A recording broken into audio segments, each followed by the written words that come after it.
నిన్న గౌరవ supreme court honourable chief justice of India DY Chandrachud గారి రిమార్క్స్ మరియు కాంగ్రెస్ ప్రభుత్వం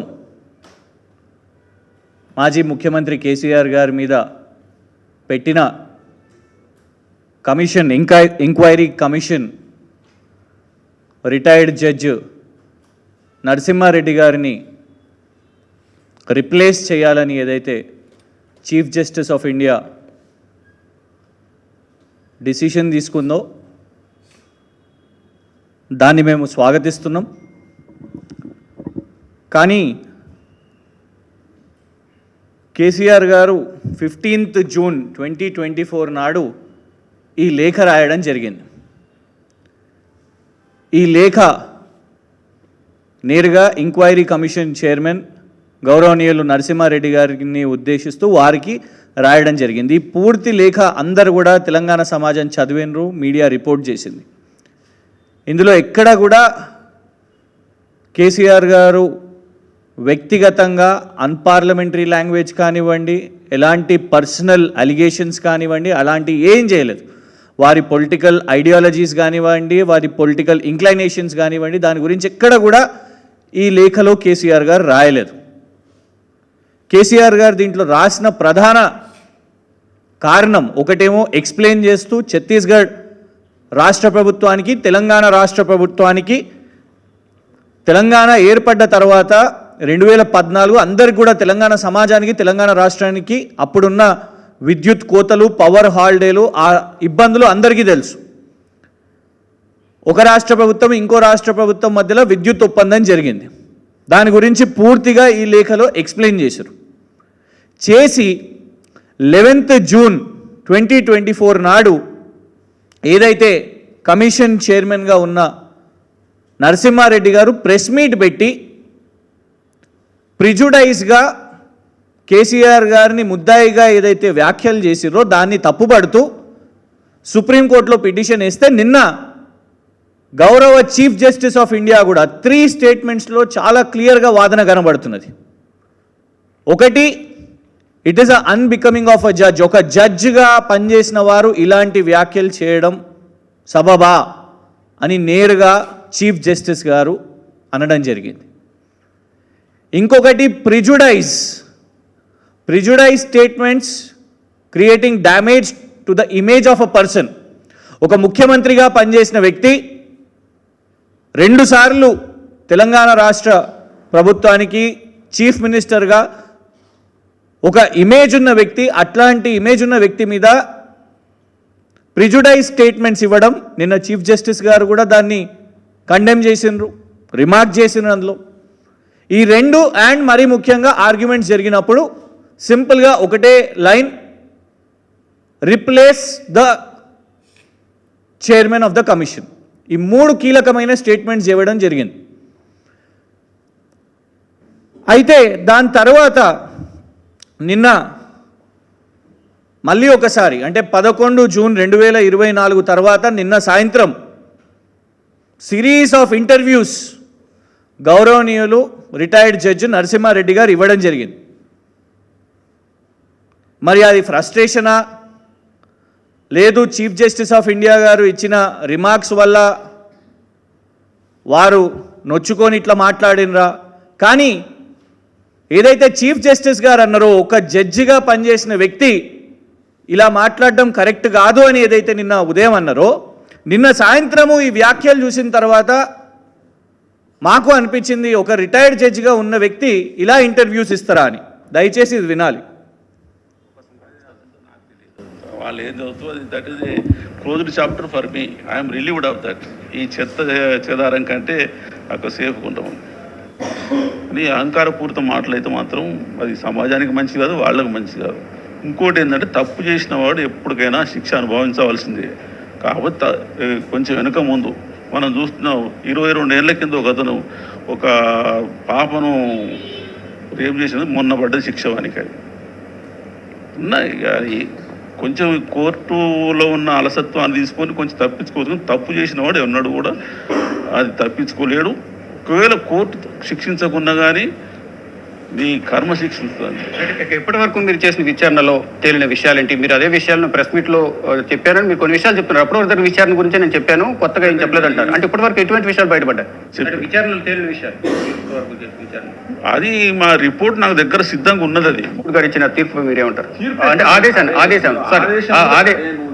ఆదేశం లేదు, తీర్పు లేదు. అది వాళ్ళ ఎప్పుడైతే ఆ మాట అన్నారో నేనే దానికి బయటకు వచ్చిన కాబట్టి వాళ్ళే నోట్ చేసినారు. అది ఇట్లా నరసింహారెడ్డి ఆయనే తొలగిపోతా అన్నాడు కాబట్టి మీరు చేసుకుని అందులో తీర్పు లేదు, అబ్జర్వేషన్. కాకపోతే కొంత ఈ డబ్బు కానీ ఆ అధికార అహంకారం ఉన్నాడు కదా, వాడేది ఇది ఏవో ఆశ వాడినాడు కొంతమంది. చెంపబెట్టు ఆ చెంపలు పడతానే ఇప్పుడు ఎవరెవరికి జైల్లో పడతానే చూసినాం. అప్పుడు ఆ చెంపలు ఇంకోళ్ళు కూడా పడతాయి. ఆ విధవా కూడా కొంచెం మానుకోవాలి కదా. చూస్తున్నాం ఆమె కవిత గారు ఇట్లే పట్టుకొని పోయిందంతా. ఎక్కన్నది ఇప్పుడు ఎక్కన్నది. అందుకని మున్సిపాలిటీ పనికిరావు. It is matter of time. ఇప్పుడు దొంగతనమైనా ఈ దుర్మార్గమైనా కానీ దానికి శిక్ష, నువ్వు దొంగతనం చేసినాడే దానికి శిక్ష ఉంటుంది. అది అయితే నువ్వు దాన్ని తప్పించుకుని కొద్ది రోజులు తిరుగుతావు తప్ప అది ఆగదు. అది ఇంకా నీకు దీని సంగతి కూడా చెప్తున్నా. Report is ready with me. ఎప్పుడు నేను వాళ్ళు హైకోర్టులో కేసు వేసినప్పుడు ఆగిన తర్వాత ఎవరు ఇంకేమన్నా జవాబులు వస్తాయి. అందరూ అయిపోయినాయి, ఈయన ఒక్కందే రావాలి. కేసీఆర్ గారు సమాధానం చెప్పకముందే రిపోర్ట్ రెడీగా ఉంది. నంబర్ 1. అంటే ఎంత ఏకపక్షంగా నరసింహారెడ్డి గారు రిపోర్టు ప్రిపేర్ చేసిర్రో దీంతోనే అర్థమవుతున్నది. ఛత్తీస్గఢ్ ప్రభుత్వం కూడా ఇందులో పార్టీ కదా. అప్పటి ఛత్తీస్గఢ్ ముఖ్యమంత్రి గారికి నోటీస్ ఇచ్చిర్రా? అది ఇక్కడ వార్త చూడలేదు. ఛత్తీస్గఢ్ అధికారులకు ఎవరికైనా నోటీసులు ఇచ్చిర్రా? వాళ్ళు వచ్చి వీరి కార్యాలయంలో వీరికి సమాధానం చెప్పిర్రా? కేసీఆర్ గారి రిపోర్ట్ కూడా తీసుకోకముందే రిపోర్ట్ ఈస్ రెడీ. ఎంత ఏకపక్షంగా ఉందో ఇది చూడండి. ఎవరిని దొంగ అంటున్నారు, ఎవరిని వెధవా మాటలు అని అంటున్నారు. మీరు ఎంక్వైరీ కమిషన్ చైర్మన్గా నిన్న ఉదయం వరకు ఉన్నారు. కవిత గారికి మీకేం సంబంధం? ఇప్పుడు ఈ కేసులో కవిత గారి గురించి ఎందుకు మాట్లాడాలి మీరు? ఫండమెంటల్గా చట్టం ఏం చెప్తున్నది? నేరం నిరూపితం అయ్యే వరకు ఏ వ్యక్తి అయినా, ఏ పౌరుడైనా నిర్దోషే. రిటైర్డ్ జడ్జిగా ఒక రాష్ట్ర ప్రభుత్వం వేసిన కమిషన్కి, ఎంక్వైరీ కమిషన్కి చైర్మన్గా ఉన్న వ్యక్తి ఒక మహిళ గురించి ఇలా మాట్లాడొచ్చునా? ఇదే నా అజెండా. మోదీ గారు వస్తారు, ఎన్నికల్లో మాట్లాడిపోతారు. రేవంత్ రెడ్డి గారు ప్రచారంలో మాట్లాడతారు, కిషన్ రెడ్డి గారు మాట్లాడతారు, ధర్మపురి అరవింద్ గారు నిజామాబాద్లో ప్రచారం చేసుకుంటారు. సరే, వాళ్ళంటే రాజకీయ నాయకులు. మోదీ గారు ఎన్నికల ప్రచారంలో ఇది ఎత్తితే ఒక 10 ఓట్లు పడతాయి అనుకుందాం, పడ్డాయి కూడా. కాంగ్రెస్ పార్టీ అరవింద్ కేజ్రీవాల్ గారి గురించి మాట్లాడదు, కానీ కవిత గారి గురించి మాట్లాడుతుంది. ఎందుకు? ఓట్లు పడతాయి. కానీ నరసింహారెడ్డి గారికి ఏం ఓట్లు పడతాయి? కవిత గారి గురించి ప్రస్తావన చేస్తే నరసింహారెడ్డి గారికి లాభం ఏంటిది? రాష్ట్ర ప్రజలు గమనించాల్సిన అవసరం ఉన్నది. ఒక రాజకీయ ప్రేరేపిత విచారణలో భాగంగా నరసింహారెడ్డి గారి వ్యవహార శైలి చెత్తాచెదారమని దేన్నన్నారు? నిన్న సుప్రీంకోర్టు ఇచ్చిన తీర్పా? చీఫ్ జస్టిస్ ఆఫ్ ఇండియా మిమ్మల్ని ఎంక్వైరీ కమిషన్ చైర్మన్గా తప్పించాలి అని చెప్తే ఇది చెత్తాచెదారమని ఎట్లా అంటారు? దేన్ని చెత్తాచెదారమన్నారు? ఈ కేసు చెత్తాచెదారమా? ఈ ఎంక్వైరీ కమిషన్ చెత్తాచెదారమా? సుప్రీంకోర్టు తీర్పు చెత్తాచెదారమా? లేదు, కేసీఆర్ గారి గురించి మీరు మీడియాలో మాట్లాడింది చెత్తాచెదారమా? నరసింహారెడ్డి గారు సమాధానం చెప్పాల్సిన అవసరం ఉన్నది. ఎందుకంటే నిన్న విచారణ జరిగింది సుప్రీంకోర్టులో. It is a matter of sub judice. Supreme court chief justice ముందు విచారణ జరిగినప్పుడు, వాదోపవాదాలు జరిగినప్పుడు, ఒక్కసారి సుప్రీంకోర్టు ఒక నిర్ణయం తీసుకున్న తర్వాత కోర్టుల అలుసత్వం గురించి ఎట్లా మాట్లాడతారు మీరు? కంటెంప్ట్ ఆఫ్ కోర్ట్ కాదా నరసింహారెడ్డి గారు? మీరు ఇంత సీనియర్ రిటైర్డ్ జడ్జి కదా మీరు? కోర్టుల అలసత్వం అని మీరు మాట్లాడొచ్చునా? రాష్ట్రంలో ఏ పౌరులు మాట్లాడినా, మేము మాట్లాడినా, కోర్టుల గురించి ఎవరన్నా మాట్లాడితే మీరు ఎట్లా మాట్లాడతారు కోర్టుల మీద అని కంటెంప్ట్ అవుతుంది, కోర్టు కేసులు అవుతాయి. కేవలం మిమ్మల్ని మీరు మీడియాలో అత్యుత్సాహంగా మీరు మాట్లాడిన దాన్ని లేవనెత్తినందుకు మాట్లాడితే చెత్తాచెదారం, కోర్టుల అలసత్వం. ఎందుకు మీ మీద కాన్స్టిట్యూషన్ ఆఫ్ ఇండియా 142 ప్రకారంగా మీ మీద ఎందుకు విచారణ జరగొద్దు? కంటెంప్ట్ ఆఫ్ కోర్ట్ చేసినందుకు ఆనరబుల్ సుప్రీంకోర్టు మీ మీద విచారణ చేపట్టగలుగుతుంది. సుప్రీంకోర్టు తీర్పునే మీరు కోర్టుల అలసత్వం అని, వాళ్ళ కర్మ వాళ్ళకి అవుతుందని, వెధవ మాటలని, వాళ్ళ కుమార్తె జైలుకు పోయిందని, పొలిటికల్ స్టేట్మెంట్స్ కదా ఇది. మేము మాట్లాడింది కూడా, మేము ఎత్తింది కూడా ఇదే. ఈ రాష్ట్రంలో కేసీఆర్ గారు ఓడిపోయిన తర్వాత, వారి ప్రభుత్వం దిగిపోయిన తర్వాత వేసిన కమిషన్లు, జరుగుతున్న రోజు media trial by these commissions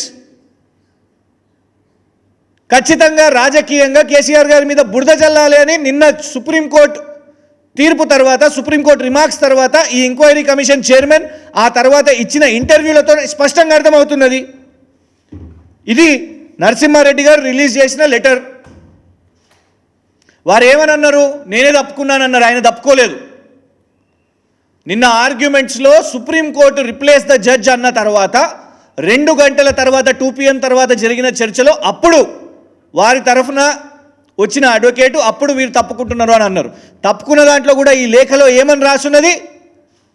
8వ ఫ్లోర్లో ఉన్న ఘోష్ కాళేశ్వరం కేసిన, ఇదే కాంగ్రెస్ ప్రభుత్వం వేసిన ఇంకొక కమిషను కాళేశ్వరం విషయం మీద, కాళేశ్వరం ప్రాజెక్టు విషయం మీద ఆ రిటైర్డ్ జడ్జి గారు రోజు ఇంటర్వ్యూలు ఇస్తున్నారు. ఆయన దగ్గర మీడియా వస్తున్నది. 8వ ఫ్లోర్లో వారున్నారు. అక్కడికి వచ్చేటోళ్ళు నన్ను కూడా అడుగుతున్నారు, నన్ను కూడా ఇంటర్వ్యూలు ఇమ్మన్నారు. అందుకే ఇంటర్వ్యూ ఇచ్చినా అని ఆయన రాసిన లేఖలో ఇది అర్థం. 8వ ఫ్లోర్లో ఘోష్ గారైనా రోజు మీడియా ఇంటర్వ్యూలు ఇవ్వాలి, నేను కనబడొద్దా మీడియాలో, అందుకే ఒకరోజు నేను కూడా ఇచ్చిన, తప్పెట్లయితుంది అని రాసిన కథ ఇది. కమిషన్ల పేరు మీద రిటైర్డ్ జడ్జిలను పెట్టి ఇవాళ కేసీఆర్ గారి మీద నీళ్ళు ఇచ్చినందుకు, ప్రాజెక్టు నిర్మాణం చేసినందుకు బురద జల్లడం.